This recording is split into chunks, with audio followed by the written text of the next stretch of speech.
Hello friends, welcome to అమ్మ వంటలు. ఈరోజు మనం చికెన్ కర్రీ గ్రేవీతో ఎలా వండుకోవాలో చూపిస్తానండి. దీనికోసం నేను 1 kg చికెన్ తీసుకున్నాను.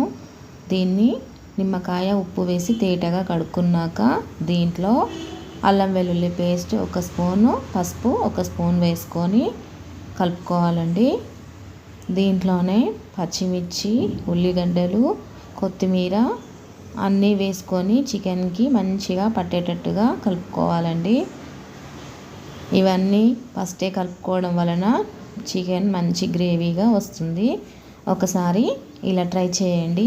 మనం చికెన్ పోపు చేసుకున్నాక ఇవన్నీ వేసుకుంటాము, కానీ ఫస్ట్ ఇవన్నీ వేసుకొని కలుపుకొని ఒక 5 నిమిషాలు పక్కకు పెట్టుకున్నాక మనం చికెన్ వండుకోవాలండి. ఇలా అన్నీ వేసుకొని కొద్దిగా ఆయిల్ కూడా వేసుకొని అంతా బాగా కలిసేటట్టుగా కలుపుకుందామండి. ఇలా ఆనియన్స్ ఫస్ట్ వేయడం వలన చికెన్ మంచి గ్రేవీగా వస్తుంది. ఒకసారి ఇలా ట్రై చేయండి.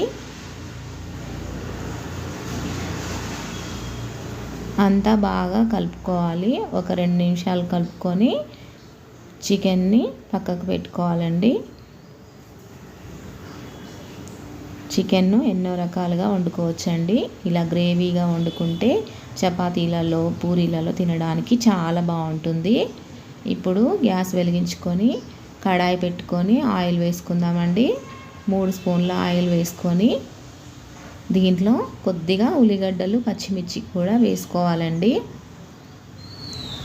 ఫస్ట్లో కొన్ని వేసుకున్నాం కదా, ఇప్పుడు పోపుకు కూడా కొద్దిగా వేసుకోవాలండి. ఇవి కొద్దిగా కలర్ మారేంత వరకు మనం ఫ్రై చేసుకుంటూ ఉండాలి.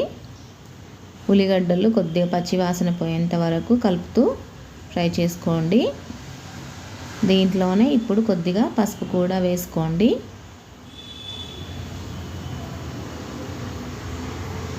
ఒక స్పూన్ పసుపు వేసుకోండి.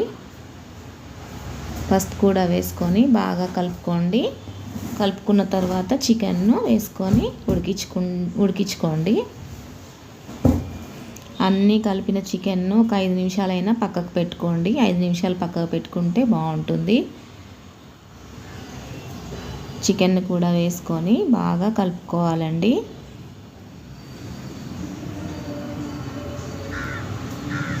మధ్య మధ్యలో కలుపుకుంటూ చికెన్ను ఉడికించుకోవాలి. ఇలా అంతా ఒకసారి ఆయిల్ అంతా చికెన్కి పట్టే విధంగా కలుపుకొని మూత పెట్టుకొని ఉడికించుకోండి. మధ్య మధ్యలో మూత తీసుకుంటూ కలుపుకుంటూ ఉండండి, లేకపోతే అడుగు మాడిపోతుంది. చూసారా చికెన్లో సూప్ అంతా ఎలా వచ్చిందో. ఇంకా కొద్దిగా ఉడికించుకోవాలండి. తర్వాత కారం అన్నీ వేసుకొని చూసుకోవాలి. మళ్ళీ మూత పెట్టుకొని ఒక 10 నిమిషాలు ఉడికించుకోండి.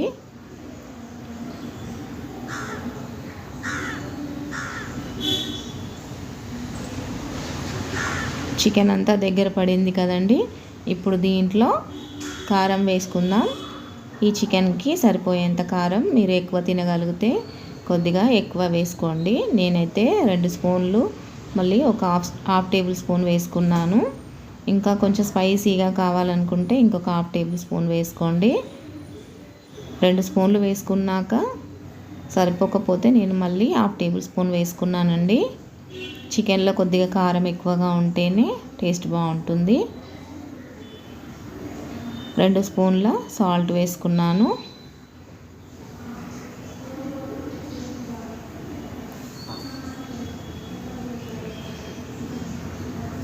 దీంట్లో 2 స్పూన్ల సాల్ట్ వేసుకున్నాక అంతా ఒకసారి బాగా కలుపుకోవాలండి. చికెన్ ఫ్రై లాగా కావాలనుకుంటే దీన్ని ఒక 2-3 నిమిషాలు మూత పెట్టుకొని లో ఫ్లేమ్లో పెట్టుకొని ఉడికించుకుంటే ఫ్రై అవుతుందండి. కానీ సూప్గా ఇష్టపడే వాళ్ళు మాత్రం వాటర్ని యాడ్ చేసుకొని ఉడికించుకోవాలి. నేను గ్రేవీ కర్రీ అని చెప్పాను కదండి, దానికోసం చికెన్కి తగినట్టుగా వాటర్ వేసుకున్నాను. ఇలా సూప్గా వండుకుంటే చపాతీకైనా పూరికైనా తినడానికి చాలా బాగుంటుందండి. ఈ సూప్ అనేది కొద్దిగా చిక్కపడేంత వరకు ఉడికించుకోవాలి. 5 నిమిషాల తర్వాత మూత తీసి కొత్తిమీర వేసుకోండి. గ్రేవీ అంతా చిక్కబడి దగ్గరికి వచ్చి ఉంటుంది. ఈ మాత్రం చిక్కగా ఉంటే సరిపోతుంది. మనం దింపేసుకున్నాక ఇంకా కొద్దిగా చిక్కబడుతుందండి. దీన్ని చపాతీతో కానీ పూరితో కానీ తింటే చాలా బాగుంటుందండి. ఒకసారి ఇలా ట్రై చేసుకొని చూడండి. మీకు ఎలా కుదిరిందో కామెంట్ చేయండి, లైక్ చేయండి, షేర్ చేయండి, సబ్స్క్రైబ్ చేయండి.